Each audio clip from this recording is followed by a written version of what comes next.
ಮಡಿಲಲ್ಲಿ. ಗೌರಿ ಅಕ್ಕ, ನಾನು ಇದುವರೆಗೂ ಬೀಸೋ ಕಲ್ಲು ಹೇಗಿರುತ್ತೆ ಅಂತ ನೋಡೇ ಇರ್ಲಿಲ್ಲ. ಇಲ್ಲಿ ನೋಡಿ ಅದು ಎಷ್ಟು ಚೆನ್ನಾಗಿ ಬೀಸಿದೆ ಅಂತ. ಎಷ್ಟು ಮಜವಾಗಿದೆ ಅಲ್ವಾ ನೋಡೋದಕ್ಕೆ. 40 ಜನಕ್ಕೆ ರಾಗಿ ಮುದ್ದೆ ಹಾಕ್ಬೇಕು. ಈ ಹಿಟ್ ನೋಡ್ತಿದ್ರೆ 20 ಜನಕ್ಕೂ ಸಾಕಾಗಲ್ವೇನೋ. ನೀನ್ ಹಾಕು, ಇನ್ನು ಹಾಕು ಹಾಕು, ಪರ ಇಲ್ಲ.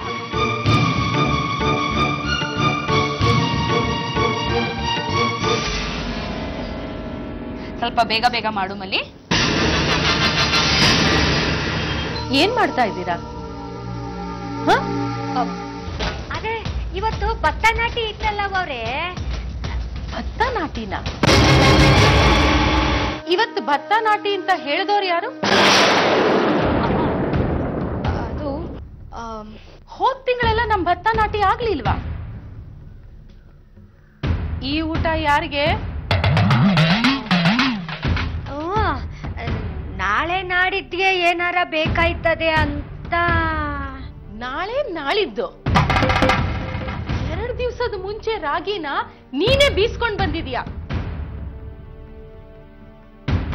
ಡಬ್ಬಿಗ್ ತುಂಬಿರೋಳು ನೀನೆ. ತಿಂಗಳಿಗಾಗೋಷ್ಟು ರಾಗಿ ಹಿಟ್ಟು ಬಿದ್ದಿದೆ ಮನೇಲಿ. ನಿಜ ಹೇಳಿ, ಏನ್ ನಡೀತಾ ಇದೆ ಇಲ್ಲಿ? ಓ, ಇದಾ ವಿಷಯ? ಗೊತ್ತಾಯ್ತು, ಚೆನ್ನಾಗ್ ಗೊತ್ತಾಯ್ತು ನನಗೆ. ನೀವೆಲ್ಲರೂ ಸೇರಿ ನಾಟಕ ಮಾಡಿ ಮಲ್ಲಿಗೆ ಹಿಂಸೆ ಕೊಡ್ತಿದ್ದೀರಾ? ಅವಳು ಏನ್ ತಪ್ಪು ಮಾಡಿದಾಳೆ? ಅವಳು ಏನ್ ಅನ್ಯಾಯ ಮಾಡಿದಾಳೆ ಅಂತ ಈ ರೀತಿ ಮಾಡ್ತಿದ್ದೀರಾ? ಅವಳಿಗೆ ಯಾಕೆ ಮೃಗಗಳ ತರ ನಡ್ಕೋತಿದ್ದೀರಾ? ನಿಮ್ಗೆ ಯಾರಿಗೂ ಮನುಷ್ಯತ್ವನೇ ಇಲ್ವಾ? ಅವಳು ಈ ಮನೆಗೆ ಒಳ್ಳೇದನ್ ಮಾಡಕ್ ಬಂದಿದ್ದಾಳೆ ಅಂತ ಅವಳಿಗೆ ಯಾಕೆ ಈ ರೀತಿ ಹಿಂಸೆ ಕೊಡ್ತಿದ್ದೀರಾ? ನೀವು ಮಾಡಿದ್ದೇ ಸರಿ, ನೀವು ಆಡಿದ್ದೇ ಆಟ ಅಂತ ಅನ್ಕೋಬಿಡಿ. ಮೇಲೊಬ್ಬ ನೋಡ್ತಾ ಇರ್ತಾನೆ. ಹೋದ್ ಕೆಲ್ಸ ಏನಾಯ್ತಪ್ಪ? ಬೆಳೆ ಮಾರಾಟ ಆಗಿದ್ಯಮ್ಮ. ಒಟ್ಟು 3,30,000 ರೂಪಾಯಿ ನನ್ನ ಕೈಗೆ ಬಂದಿದೆ.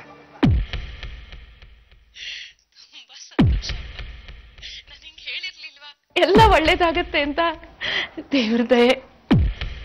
ಆ ದೇವ್ರಿಗೆ ನನ್ನ ಮೇಲೆ ಕರುಣೆ ಬಂತು ಏನೋ ಗೊತ್ತಿಲ್ಲಮ್ಮ. ಆದ್ರೆ ಇದಕ್ಕೆಲ್ಲ ಕಾರಣ ನೀನು, ತಾತ ಮತ್ತೆ ಮಲ್ಲಿ. ತಾತ ನನಗೆ ಜಮೀನ್ ಕೊಟ್ರು, ಬೈದು ತಿಳುವಳಿಕೆ ಹೇಳಿದ್ರು. ನೀನು ನಾನು ಗೆಲ್ತೀನಿ ಅನ್ನೋ ನಂಬಿಕೆ ನನ್ನಲ್ಲಿ ತುಂಬಿದೆ. ಮಲ್ಲಿ ನನ್ನ ಜೊತೆಲೇ ಇದ್ದು, ನನ್ನ ಜೊತೆಲೇ ದುಡ್ದು ನನಗೆ ಆತ್ಮವಿಶ್ವಾಸ, ಸ್ಫೂರ್ತಿ ತುಂಬಿತು.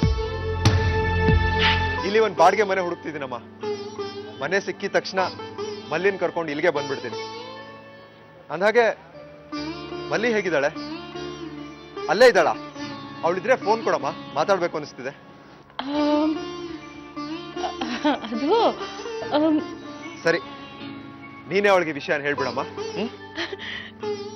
ಖಂಡಿತ ತಿಳಿಸ್ತೀನಿ.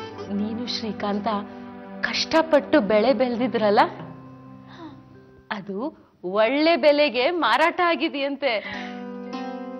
ಶ್ರೀಕಾಂತಂಗೆ ಕೈ ತುಂಬಾ ಹಣ ಸಿಕ್ತಂತೆ. ಹೌದಾ? ಈಗ ತಾನೇ ಶ್ರೀಕಾಂತ ಫೋನ್ ಮಾಡಿದ್ದ. ಅಮ್ಮೋರೆ, ಎಂತ ಒಳ್ಳೆ ಸುದ್ದಿ ಹೇಳಿದ್ರಿ. ನಿಜ ಹೇಳ್ಬೇಕಂದ್ರೆ ಈ ಸುದ್ದಿ ಕೇಳಿ ಈ ನೋವೆಲ್ಲ ಮಾಯನೇ ಆಗೋಯ್ತು. ಇನ್ನು ಏನೇನ್ ಹೇಳ್ದ ಗೊತ್ತಾ ನಮ್ ಶ್ರೀಕಾಂತ? ಮಲ್ಲಿನೇ ನನ್ ಬಾಳಲ್ಲಿ ಸ್ಫೂರ್ತಿ ತುಂಬಿಸಿದ್ದು, ಮಲ್ಲಿನೇ ನನ್ನಲ್ಲಿ ಆತ್ಮವಿಶ್ವಾಸ ತುಂಬಿಸಿದ್ದು. ಇವತ್ ನಾನು ಸಂತೋಷವಾಗಿದ್ದೀನಿ ಅಂದ್ರೆ ಅದಕ್ಕೆ ಮಲ್ಲಿನೇ ಕಾರಣ ಅಂದ. ಹಾಗೆ ಹೇಳಿದ್ರ ಚಿಕ್ಕ ಯಜಮಾನ್ರು? ಅಮ್ಮೋರೆ, ಯಾವಾಗ ಬರ್ತಾರಂತೆ ಅವರು? ಆದಷ್ಟು ಬೇಗ ಬರ್ತೀನಿ ಇಂದ. ಈಗ ಸಂತೋಷನಾ? ಓ, ತುಂಬಾನೇ ಸಂತೋಷ ಆಯ್ತು. ಹಾಗಾದ್ರೆ ಇದೇ ಖುಷಿಲಿ ಹೊಟ್ಟೆ ತುಂಬಾ ಊಟ ಮಾಡ್ತೀಯಾ?